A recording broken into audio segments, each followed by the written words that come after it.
வணக்கம் நண்பர்களே, நான் உங்கள் பாலாஜி எலைஸ் பவிஷ்யமார். குரு வணக்கத்துடன் இன்றைக்கி டாபிக் உள்ள போகலாம். நம்ம பார்க்குற இந்த வீடியோ ஒரு பொது வீடியோ, ஒரு அனலைஸ் செய்யப்பட்ட ஒரு வீடியோ. சரி, என்னடா அது இவ்வளோ பீடிகை போடுறானே அப்படின்னு பார்த்தீங்கன்னா, சரி இந்த வீடியோ எதை பற்றி அப்படின்னு பார்த்தீங்கன்னா, தங்கம் விலை எப்பொழுது உச்சத்தை தொடும் அப்படின்றத ஒரு ஜோதிட ரீதியாக கிரகங்களை வைத்து சொல்ல முடியுமா அப்படின்னா ஒரு மாதிரியாக சொல்ல முடியும் அப்படின்னே சொல்லலாம். சரி, அது சொல்ல முடியும் அப்படின்னா அதுக்கு ஒரு ப்ரூஃப் வேணும், ஒரு எடுத்துக்காட்டு வேணும். ஸோ ஒரு பேக் ட்ராக் அப்படின்னு சொல்கிற மாதிரி லாஸ்ட் 40 இயர்ஸில் தங்கம் விலை எவ்வளவு இருந்தது? What was the rate for the gold for the past 40 years? எப்பெல்லாம் உயர்ந்தது தங்கம் விலை அப்படின்றத பார்க்கலாம். இது பை நோ மீன்ஸ் இதை நாம் இதை ப்ரெடிக்ட் பண்ணுறதுனால இது ஒரு டிஸ்க்ளைமர். இதை நம்பி நீங்கள் வாங்கணும் அப்படின்றத நான் உங்களுக்கு சொல்லலை. Two your own analysis.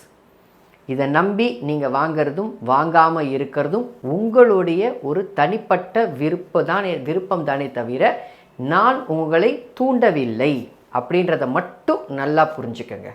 இந்த வீடியோ மூலமாக நான் சொல்கிறது it's a disclaimer. I am not asking you to buy the gold at this particular time or that particular time.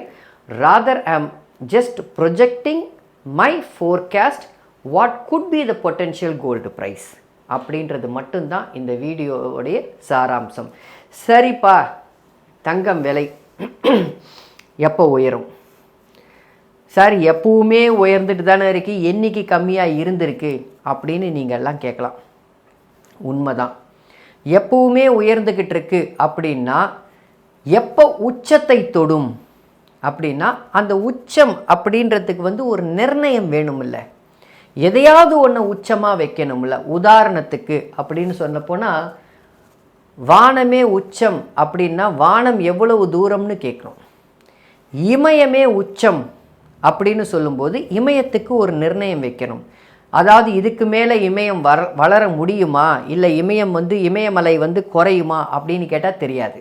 But உச்சம்ன்றத ஒரு தோராயமான ஒரு அமைப்பாக நம்ம சொல்லியே ஆகணும்.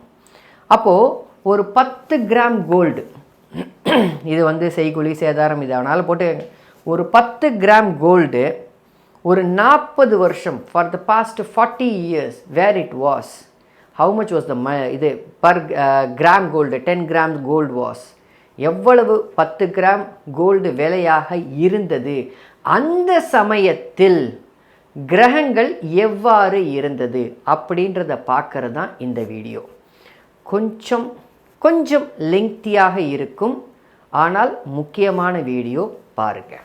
சரி, தயவு செஞ்சு இது வரைக்கும் உங்களுக்கு தெரியும்னு நினைக்கிறேன். இதை தயவு செஞ்சு ஜூம் பண்ணி ஒரு ஸ்க்ரீன்ஷாட் எடுத்து வச்சுக்கோங்க. ஏன்னா நான் அழிச்சிடுவேன் இதை திரும்ப நான் போட்டு காமிக்கிறதுக்காக. சரி, இது என்னன்றது இந்த டேபிளை முதல்ல விளக்கிடுறேன். கோல்டு 10 கிராம் கோல்டு என்ன விலை, எந்த வருஷம், எந்த மாதம், என்ன விலை, கிரக நிலை எவ்வாறு, பிளானட் பொசிஷன்ஸ் அப்படின்னு சொல்கிறேன். சரி, இந்த மாதம் தானா அப்படின்னு கேட்டிங்கன்னா அந்த மாதம் கிடையாது. இதை ஏன் இந்த மாதத்துக்கு நான் கொஞ்சம் கிராஸ் வெரிஃபை பண்ணி பார்த்துட்டேன். இதை ஏன் இந்த மாதத்துக்கு நான் சொல்கிறேன் அப்படின்னா, பொதுவாகவே ஸ்டாக் மார்க்கெட்டில் பார்த்தீங்கன்னா there is something called hedging அப்படின்னு சொல்லுவோம். ஹெட்ஜிங் அப்படின்னா என்ன அப்படின்னா, பணத்தை ஸ்டாக் மார்க்கெட்டில் போடுறோம், அந்த பணத்துக்கு ஈடாக தங்கத்திலும் முதலீடு செய்வது அப்படின்றது தான் ஹெட்ஜிங். ஏன்னா ஸ்டாக் மார்க்கெட்டு குறையும் போது, என்றைக்குமே ஸ்டாக் மார்க்கெட்டு பணத்தில் குறையும் போது தங்கமோடைய விலை ஜாஸ்தியாகும், தங்கமோடைய விலை ஜாஸ்தியாக குறையும் போது ஸ்டாக் மார்க்கெட் விலை ஜாஸ்தியாகும். இதுக்கு பேர் தான் ஹெட்ஜிங் அப்படின்னு சொல்லுவோம். ஸோ அதனுடைய அடிப்படையில் பார்த்தீங்க அப்படின்னா, அதனுடைய அடிப்படையில் 1980 மார்ச் ஏப்ரலில் 1330 ரூபா 10 கிராம் கோல்டு இருந்தது. இது எப்படின்னா 1979 80 அந்த ஒரு வருஷத்தில் 900 ருபீஸ் ஜாஸ்தி ஆகிருக்கு.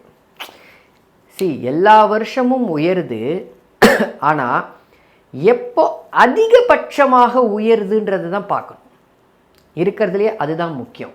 எல்லா வருஷமும் உயருது, எப்போ அதிகபட்சமாக உயருது? இது பார்த்தீங்கன்னா கிட்டத்தட்ட இந்த 900 ருபீஸ் அப்படின்றது ஒரு 75% இன்க்ரீஸ் இந்த கரண்ட் ப்ரைஸ். அதாவது அந்த விலையை விட ஒரு 75% ஜாஸ்தியாக இருக்குது போன வருஷத்தோட. அந்த சமயத்தில் குரு, சனி, ராகு 3 பேரும் சிம்மத்தில் இருந்தனர். அந்த சமயத்தில் நீங்கள் போய் பேக் ட்ராக் பண்ணி போட்டு பாருங்கள். மற்றும் இந்த விலையெல்லாம் எங்கேருந்து சார் எடுத்தீங்க அப்படின்னு கேட்டிங்கன்னா, இந்த இடத்துல எழுதிடுறேன். இந்த 10 கிராம் கோல்டுன்றதை புரிஞ்சிட்ருப்பீங்கன்னு நினைக்கிறேன். ஒரு நிமிஷம். இது எங்கேருந்து எடுத்தோம் அப்படின்னா, இந்த விலையெல்லாம்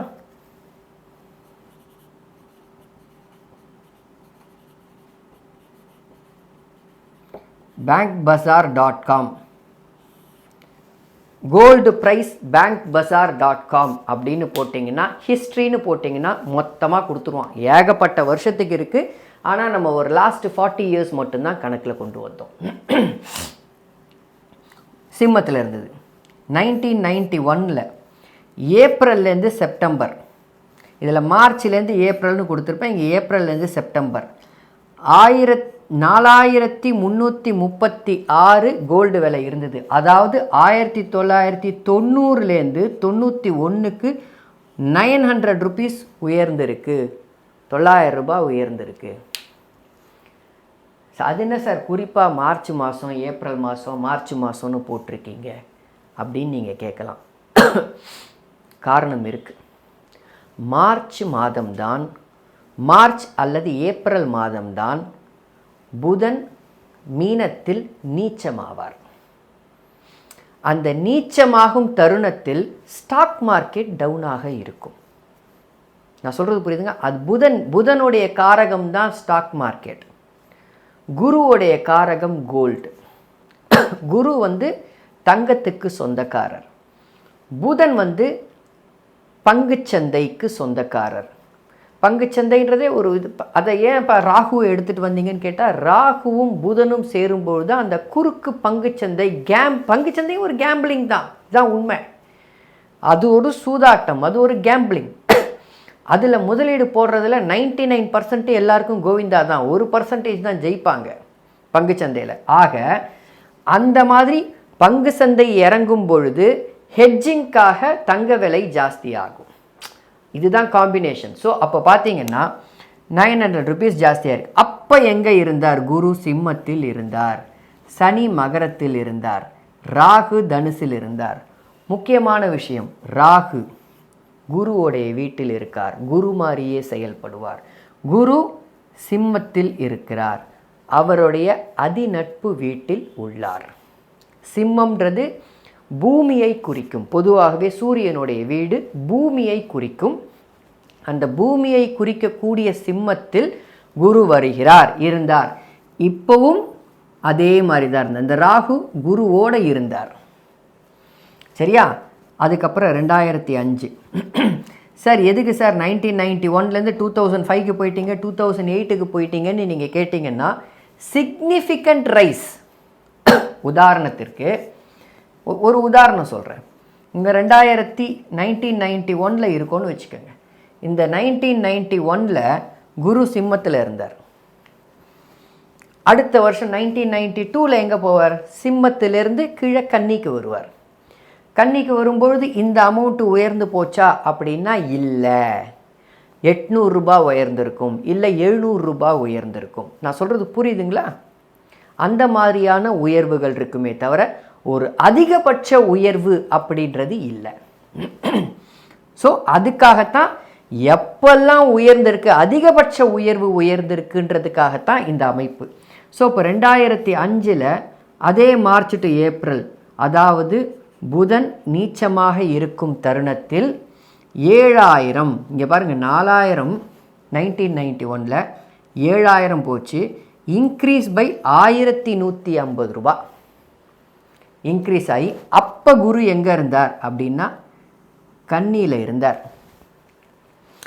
என்ன சார் இவ்வளவு நேரம் சிம்மம்னு சொன்னீங்க, இப்போ கன்னிக்கு வந்துட்டாரே, கன்னியில் இருக்கும் பொழுது குரு எப்படி சார் உயர்ந்தார் அப்படின்னு உங்களுக்கு எல்லாம் தோணும். ராகு மீனமில் இருந்தார். ராகு மீனத்தில் இருக்கும்போது கன்னியில் இருக்கக்கூடிய குரு ராகுவை பார்த்தார். ராகு குருவை போல் மீனத்தில் செயல்பட்டார். அப்போது இந்த பேங்க் பஜார் நான் கொஞ்சம் அழிச்சிடுறேன், இதுவே கூட கொஞ்சம் அழிச்சிடலாம். இங்கே அழிச்சிடுறேன். ஸோ அப்போ எந்தெந்த இடம், சிம்மம்,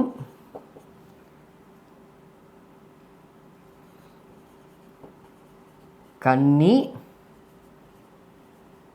மீனம், இது வரைக்கும் மீனம், சரியா? மீனத்தில் இருந்தார்.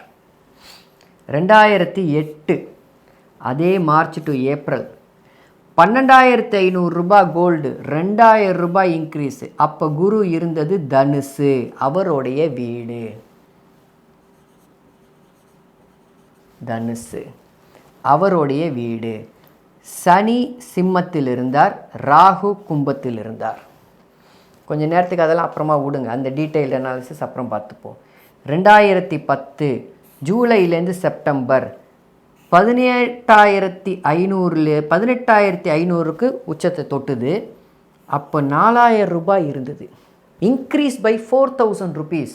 அப்போ குரு எங்கே இருந்தார்? மீனத்தில் இருந்தார். மீனத்தில் இருந்தார். சனி கன்னியில் இருந்தார். ராகு தனுசில் இருந்தார், அதாவது குருவை போல் செயல்பட்டார்.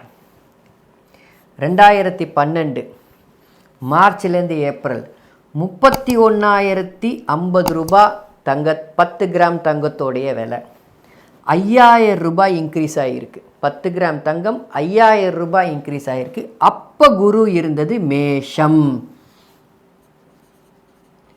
மேஷம். சனி துலாம், ராகு விருச்சிகம். புரியுதுங்களா? சனி துலாம்லேயும் ராகு விருச்சிகத்திலையும். குருவுக்கு மேஷம்ன்றது நட்பு வீடுன்றதை ஞாபகம் வச்சுக்கோங்க. 2020 மார்ச் டு ஏப்ரல் 48,000 ரூபாய் 10 கிராம் தங்கம், 13,000 ரூபாய் இன்க்ரீஸ். அதில் குரு எங்கே இருந்தார்? தனுசு, அதே தனுசு. சனி எங்கே இருந்தார்? மகரம். ராகு எங்கே இருந்தார்? மிதுனம். சரி சார், இங்கே தனுசில் குரு இருக்கார், ராகு மிதுனத்தில் புதன் மாதிரி தானே செயல்படுவார். குரு பார்வையை வாங்கியிருக்கார். புரிஞ்சுக்கங்க, குரு பார்வையை வாங்கிய ராகு, குரு பார்வையை வாங்கிய ராகு குரு மாதிரியே அந்த பலனை செய்வார். 2023 சரி, இந்த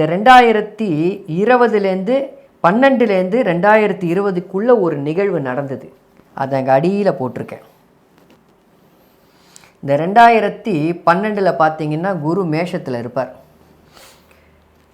மேஷத்துக்கு அடுத்தது ரிஷபம், மிதுனம், கடகம், அப்புறம் சிம்மம்.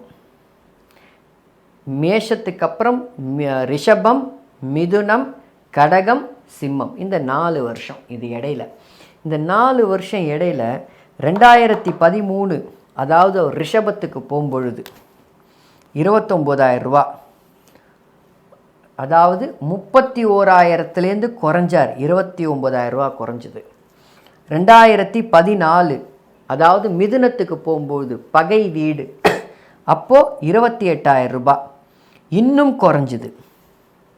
இதில் ஒரு பியூட்டி என்னென்னா 2015 26,000 ரூபாய் ஆயிடுச்சு. குரு உச்சம் சார். ஆக இதுலேருந்து உங்களுக்கு என்ன புரியுதுன்னா, குரு உச்சமாகும் பொழுது தனது பலனை தருவதை குறைத்து கொள்கிறார் சில சமயத்தில். இதில் எங்கேயுமே உச்சம் இல்லை, குரு கடகத்தில் இல்லை. உச்ச பலனை பெறும்பொழுது குறைத்து கொள்கிறார் அப்படின்றத கொஞ்சம் ஒரு பாயிண்ட் உள்ள நான் சேர்க்கறதுக்கு தான் இதை போட்டேன். மறுபடியும் 2016 எங்கே இருந்தார்? அவர் சிம்மத்துக்கு வந்தார். 2016 சிம்மத்தில் இருந்தார். சிம்மத்தில் இருக்கும்போது திரும்பி ஜாஸ்தியாக ஆரம்பிச்சிட்டார், ரைஸ் பண்ண ஆரம்பிச்சிட்டார். அந்த 2,000 ரூபாய் இன்க்ரீஸ், 2,000 ரூபாய் ஜாஸ்தியாச்சு. 2020 அவர் தனுசுக்கு வந்தார், உச்சத்தை தொட்டது. அந்த சமயத்தில் உச்சத்தை தொட்டது. 2023 மார்ச் டு ஏப்ரல் 65,000 ரூபாய் ஆச்சு. 13,000 ரூபாய் இன்க்ரீஸு. குரு தனுசில் இருந்தார், சனி கும்பத்தில் இருந்தார், ராகு மேஷத்தில் இருந்தார். புரியுதுங்களா? 2023 குரு தனுசில் இல்லையே, இந்த இடத்துல மேஷத்தில் இருப்பார். மேஷம் போன வருஷம், அதாவது 2024க்கு முன்னாடி 2023 குரு மேஷத்தில் இருந்தார். மேஷத்தில் இருக்கும்பொழுது ராகுவும் அங்கே சேர்ந்து இருந்தார். ஆனால் இதில் என்ன ஒரே ஒரு சின்ன விஷயம்னா, மீனத்திலிருந்து மேஷத்துக்கு போனார். மீனத்தில் ஜனவரி 2023 மீனத்தில் இருப்பார். அதுக்கப்புறம் மாதங்கள் கழிய மேஷத்துக்கு போனார். மேஷத்தில் அவர் ராகுவோடு சேர்ந்தார். மீனம் டு மேஷம். சரியா? அதுக்கப்புறம் சரி, எப்போ உயரும் இதை மட்டும் வச்சுக்கிறேன்.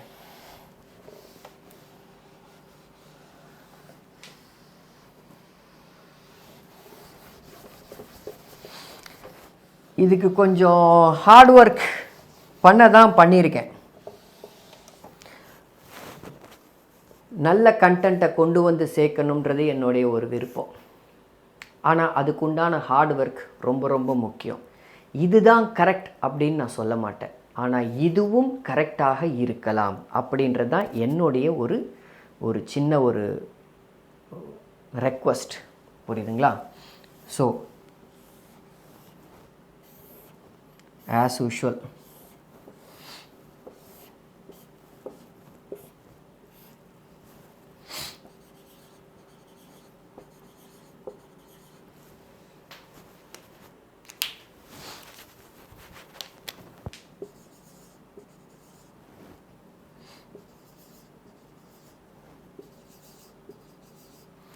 இந்த 6 இடங்களில் 5 இடங்களில் இருக்கும் பொழுது மட்டும்தான் குரு கொஞ்சம் அவரோடு உயர்றார். இதில் பார்த்தீங்கன்னா ஒன்று குரு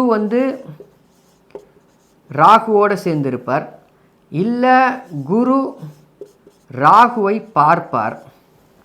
இந்த மாதிரியே சிச்சுவேஷன்ஸ் வரும், ஏறக்குறைய இந்த மாதிரியே வரும். ஏதாவது ஒரு சமயத்தில் அந்த மார்ச் மாதம் ஏப்ரல் மார்ச்சில் புதன் இங்கே வருவார். கோச்சார் அடிப்படையில் நீச்சமாவார். இதில் என்ன ஒரு அமைப்புன்னா, சில சமயத்தில் இந்த 2027 என்னுடைய கணிப்பு, என்னுடைய அசம்ஷன்னு சொல்லலாம், கணிப்புன்னு சொல்லலாம், இதை நீங்கள் எப்படி வேணாலும் எடுத்துக்கோங்க. 2027 எங்கே இருக்க போகிறார்?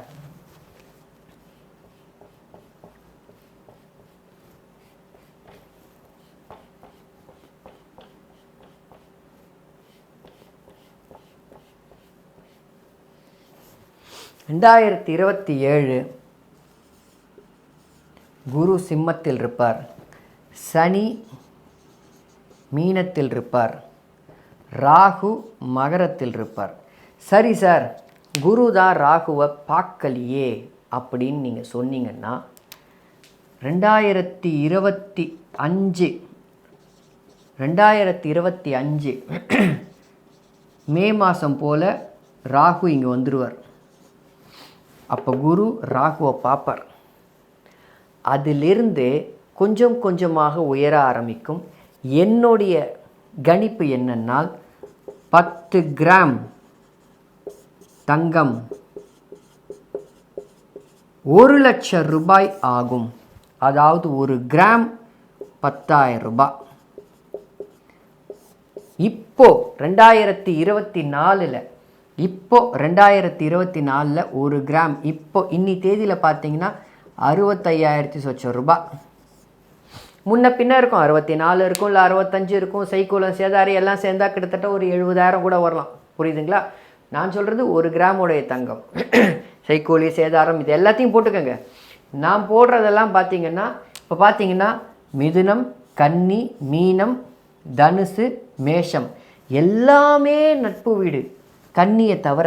இதில் என்ன ஒரு பாயிண்ட்டு, ஒரு பியூட்டிஃபுல் பாயிண்ட் இதில் என்ன அப்படின்னா,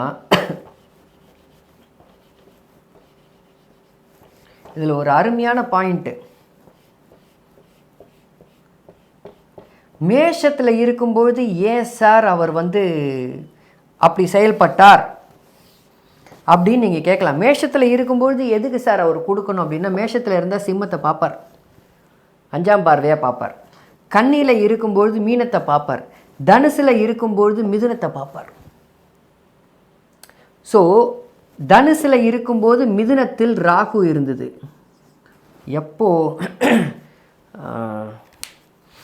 அழிச்சிட்டேன், இருந்தாலும் நான் அதை ஒரு ஸ்க்ரீன்ஷாட் எடுத்து வச்சுருக்கேன். ஒரு சமயத்தில் பார்ப்பாரு, தனுசில் இருக்கும்பொழுது 2020